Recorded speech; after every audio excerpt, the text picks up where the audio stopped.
Hello বন্ধুরা, অনেক দিন আগে সোনারপুর নামে গ্রামে একটি চাষি জমিতে চাষবাস করে সুন্দরভাবে জীবনযাপন করত। চাষি ও চাষির বউ মিলে তারা অনেকগুলি হাঁসও পুষত। কিন্তু সেই গ্রামেরই জঙ্গলে একটি শিয়াল বাস করত, আর সেই শিয়ালটি ছিল খুবই ধূর্ত। একদিন দিনের বেলা সেই গ্রামে শিয়ালটি ঘোরাফেরা করতে থাকে শিকারের খোঁজে। আর সেই চাষির হাঁসগুলির উপর সেই শিয়ালের নজর পড়ে যায়, আর সেগুলো তার চুরি করার মন হয়। আর এখানে তো দেখছি কত বড় বড় হাঁস, আর আমার খাবারের জন্য কষ্ট করতে হবে না। প্রতিদিন একটা করে খেয়ে ক্ষুধা মেটাবো, আজ রাতেই একটাকে ধরে খাবো। এ কথা বলে শিয়ালটি সেদিন চলে যায়, আর তারপরের দিন সন্ধ্যাবেলা সেই চাষির খামারের কাছে এসে পৌঁছায়।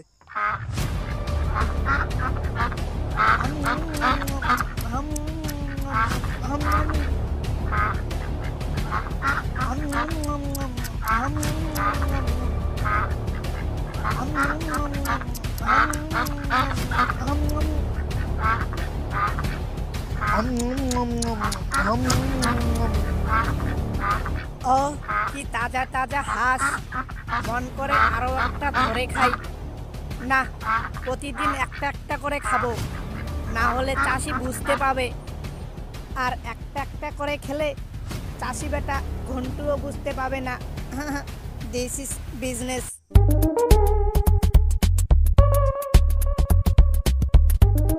পরের দিন রাতে শিয়াল আবার গেল হাঁস খেতে।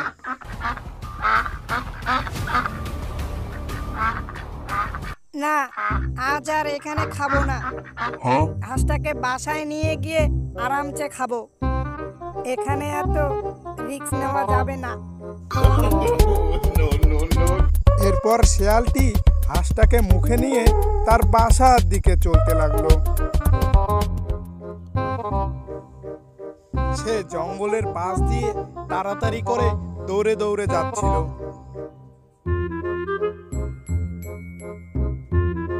আর যেতে যেতেই হঠাৎ একটা বাঘের সঙ্গে দেখা হয়ে পড়ে। আর এই শিয়াল, আমাকে ফাঁকি দিয়ে শিকার নিয়ে একাই একাই কই যাচ্ছিস? আমাকেও দে, আমিও খাই। একাই একাই খেলে তোর পেট খারাপ হবে। দূর মিয়া, বাঘ আবার হাঁস খায় নাকি? যত সব আজগুবি কথা। আর এটা আমার শিকার, বুঝেছো? এর ভাগ আমি দিতে পাবো না। তোমার খাওয়ার হলে গ্রামে গিয়ে হাঁস ধরে এনে খাও। যত সব। না, লোকালয়ে যেতে আমার ভয় লাগে। একবার চুরি করতে গিয়ে ধরা খেয়েছিলাম। তাতে যে লাঠি পিটুনি করেছিল সেটা এখনো আমার মনে আছে। আমি লোকালয়ে যেতে ভয় পাই। আমি যেতে পাবো না। তুই দিবি কি না সেটা কথা বল। না না, এটা আমার শিকার, আমি দিতে পাবো না। এ কথা বলে শিয়ালটি হাঁসটি মুখে তুলে সেখান থেকে পালিয়ে যায়। তবে রে, ঠিক আছে, তোকে যদি পাই তবে তোকেই আজকে খাবো। পালাচ্ছিস কোথায়? দাঁড়া বেটা। এরপর শিয়ালটি হাঁসটি মুখে নিয়ে দৌড়াতে শুরু করে, আর বাঘও তার পিছন পিছন তাকে ধরবে জন্য দৌড়াতে লাগে। তারপর বাঘটি শিয়ালকে আর ধরতে পারল না।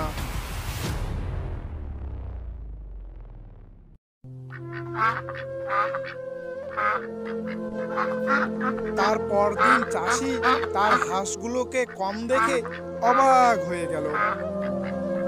বুঝেছো গিন্নি, প্রতিদিন রাতে একটা করে হাঁস আমার উদাও হয়ে যাচ্ছে। কি করি বলো তো একটু।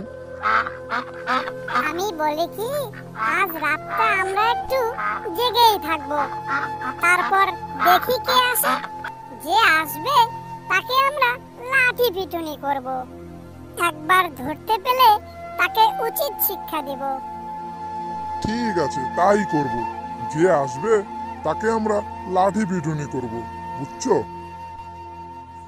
তার পরদিন রাতে বরাবরের মতো শেয়ালটি আবারও আসলো চাষির হাঁস চুরি করতে।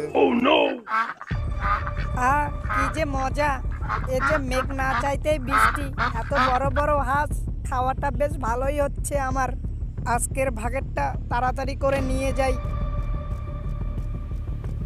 তবে রে বেটা শিয়াল, তুই প্রতিদিন আমার একটা করে হাঁস চুরি করে নিয়ে যাস, আজ তোকে ছাড়বো না। মারো গিন্নি একে, মারো। ওরে বাবা রে, ওরে বাবা রে, ওরে বাবা রে, বাঁচা আমাকে, কে কোথায় আছিস? বাঁচা! ওরে বাবা রে, ওরে বাবা রে, বাঁচা আমাকে, বাঁচা! দাঁড়া বেটা, তুই আসবি আরো চুরি করতে, দেখ কেমন সাজা। কে কোথায় আছিস? বাঁচা! ওরে বাবা রে, মরে গেলাম রে, বাঁচা আমাকে, বাঁচা! ওরে বাবা রে, ছেড়ে দে আমাকে, আমি আর চুরি করতে আসবো না। ওরে বাবা রে, জানে না মেরে দেখে এবারের মতন ছেড়ে দে।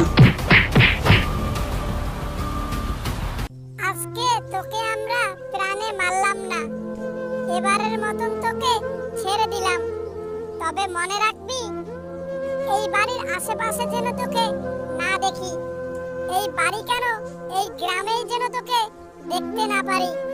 আর যদি কোনোদিন দেখি এইরকম কাণ্ডকীর্তি, তবে সেই দিন তোর শেষ দিন হবে।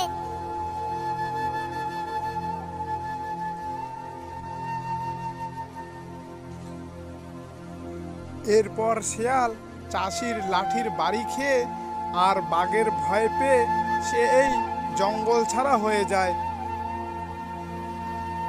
আর চাষি ও চাষির বউ মিলে সুন্দর করে হাঁস পুষতে শুরু করে।